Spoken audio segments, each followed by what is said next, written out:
गुरुदेव नमो नमः। दीर्घायुष्मान भवा। गुरुदेव जी, हाथों को लेकर आकाश को मापना बहुत ही मुश्किल है। फिर भी हम कर्तव्य का पालन करते हुए मैं गुरु दक्षिणा दे रहा हूँ। उसे दयालु दिल से स्वीकार कीजिए। रहने दो मणिहंदन, रहने दो। इसे तुम किसी और को दे दो। क्या हुआ गुरुदेव जी? कहीं मेरे गुरु दक्षिणा ने आपके दिल को तो नहीं दुखाया, या फिर मुझसे कोई भूल हो गई? अरे रे रे रे, ऐसा कुछ भी नहीं है। सारा गुण तुम्हारे हाथों में रहने वालों से इस अमूल्य दक्षिणा को स्वीकार करके खुशी पाने का सौभाग्य मुझ में नहीं है मणिहंदन, मुझ में नहीं है। गुरुदेव जी, आप इस तरह से चिंतित हो, मुझे बताना चाहिए था ना। मेरा इकलौता बेटा है, वो जन्म से देख नहीं पाता और ना बोल पाता है। उसकी जिंदगी तो एक लाश बनकर रह गई है। उसकी परिस्थिति को हर रोज देखकर कोई सजा है ऐसा सोचकर आंसू बहा रहा हूं।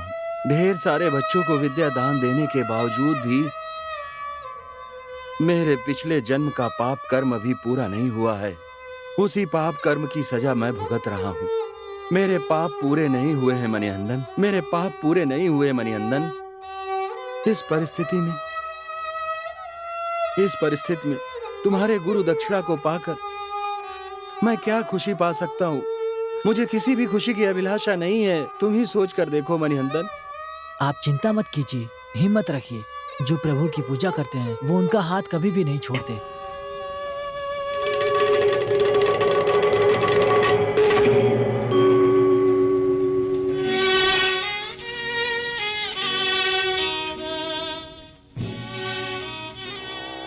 सर्वोत्तम, सर्वोत्तम,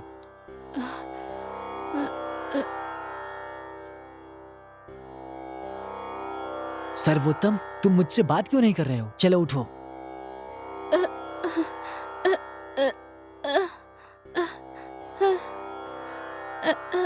मैं तुम्हारा मित्र हूँ, तुमसे बात करने के लिए आया हूँ।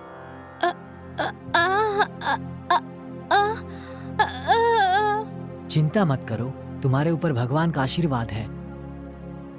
चलो अब बोलो ओम।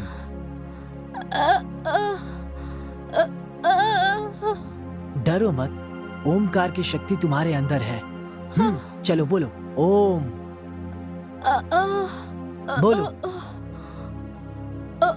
बोलो।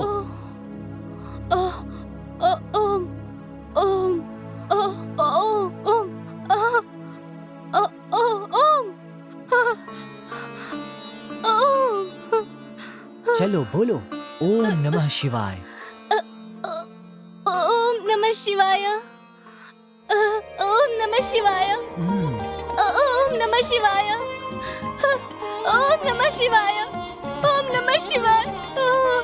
मैं प्रभु का नाम ले सकता हूँ, मैं प्रभु का नाम ले सकता हूँ। सर्वोत्तम, अपनी आंखें खोलकर देखो।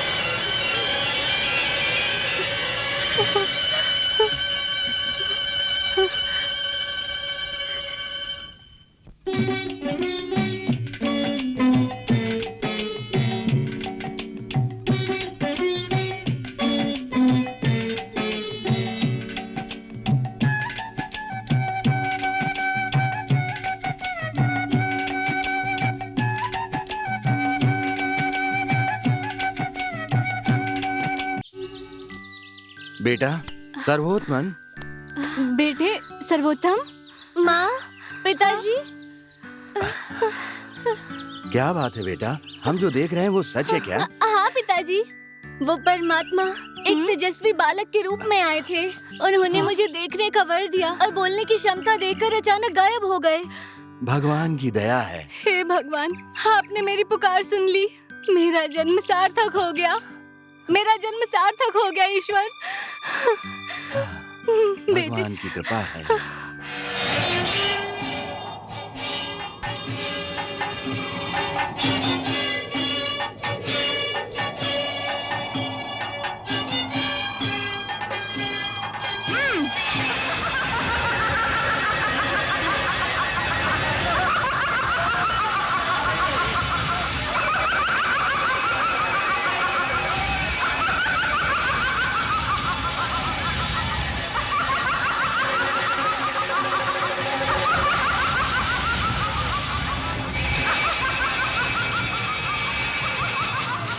गुरुदेव, मणिहंदन की विद्या पूरी हो चुकी है और मैं सोच रहा था कि मणिहंदन को युवराज घोषित करके उसका राज्याभिषेक करवा दूं। परंतु महाराज जी, राज अभिषेक के लिए इतनी शीघ्रता क्यों?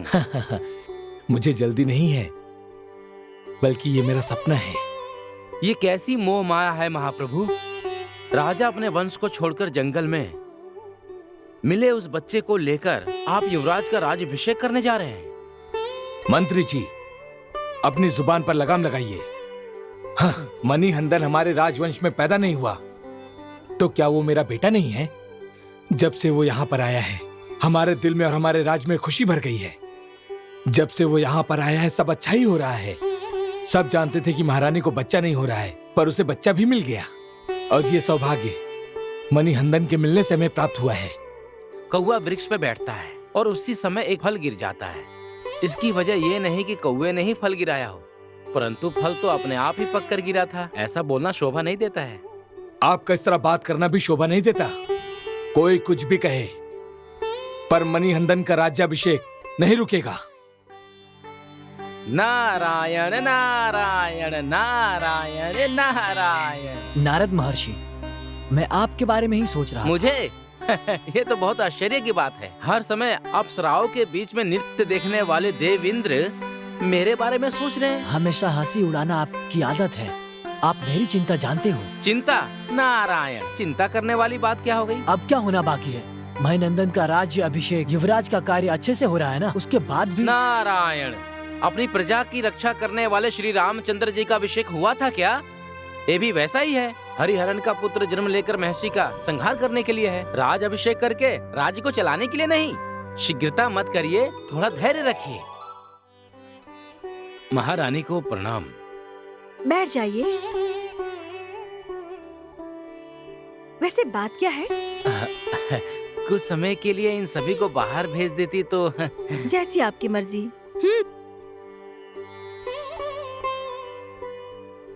बोलिए। हमारे महाराज जी मणिहंदन को इस राज्य का युवराज बनाने वाले हैं। ये तो खुशी की बात है। खुशी की बात? हे भगवान, कष्ट की बात सुनकर आप खुशी की बात कर रही हैं। मंत्री जी, ये आप क्या बोल रहे हैं? सत्य बोल रहा हूँ देवी, ये बात बिल्कुल सत्य है। वैसे मणिहंदन कौन है? आपकी कोख से जन्मा हुआ बच्चा है क्या? नहीं ना। राजवंश का है क्या? नहीं है। माता पिता कौन है इसका तो पता ही नहीं। जंगल में अनाथ मिला था वो, किसी आदिवासी का बच्चा होगा। आप अपना भाषण बंद कीजिए।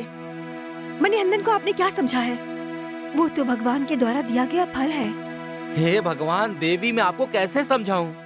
मैं एक मंत्री होने के नाते आपको समझाने का प्रयत्न कर रहा हूँ। आप कोई भी कदम उठाने से पहले एक बार सोचिए, आपका पुत्र है क्या वो? आपकी कोख से पैदा हुआ आपका बच्चा सदा आपके पास ही रहता है और अपनी माँ पे विश्वास करता है।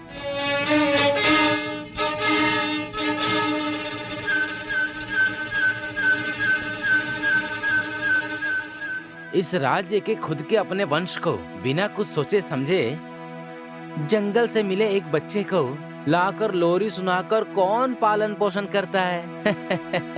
एक बार सोचिए महारानी। मंत्री होने के नाते राज्य अभिषेक और राज्य को बचाना मेरा कर्तव्य है। चाहे जो कुछ भी हो, सही राह दिखाने के लिए और अपने राज्य की रक्षा करना ही मेरा कर्तव्य है महारानी। इसीलिए मैं आपको भी समझा रहा हूँ। देवी, अपने पुत्र के साथ ऐसा अन्याय मत करिए, बस इतना ही कहना चाहता हूँ। वो सब ठीक है, लेकिन मणिहंदन के राज्याभिषेक को कैसे रोकेंगे? वो सब मुझ पर छोड़ दीजिए। आप बिल्कुल भी चिंता मत कीजिए, मैं सब संभाल लूँ। वो कैसे?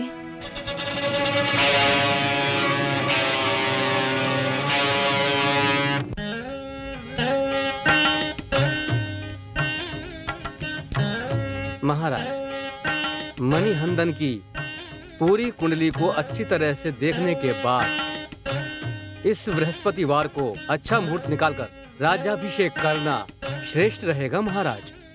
मंत्री जी, मणिहंदन का जो राज्याभिषेक का उत्सव है वो बहुत धूमधाम से होना चाहिए। जितने भी रिश्तेदार आते हैं उनकी सारी जरूरतों को पूरा करिए, किसी को कोई कमी ना हो। अन्नदान, स्वर्ण दान, गौदान, जितना हो सके उतना दान करो। यहाँ पर जितने लोग भी आते हैं वो मणिहंदन को आशीर्वाद दें। महाराज जी, इसकी चिंता आप छोड़ दीजिए, सब कुछ आपके कहने अनुसार अच्छे से होगा। महाराज महाराज महाराज महाराज महारानी अत्यधिक ज्वर से पीड़ित हैं और उन्होंने अंजल भी त्याग दिया है। हाँ? मैं भी आता हूँ।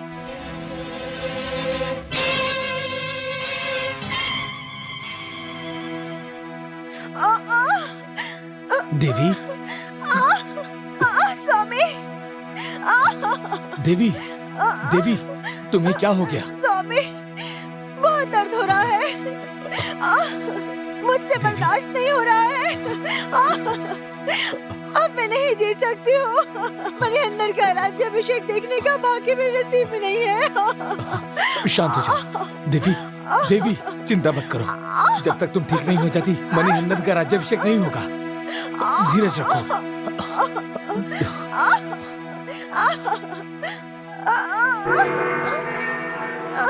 महाराज। जाओ, जाकर वैद्य जी को बुला कर लाओ।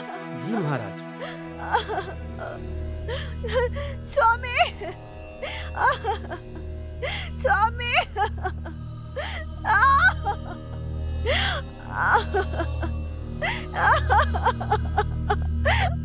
स्वामी, स्वामी।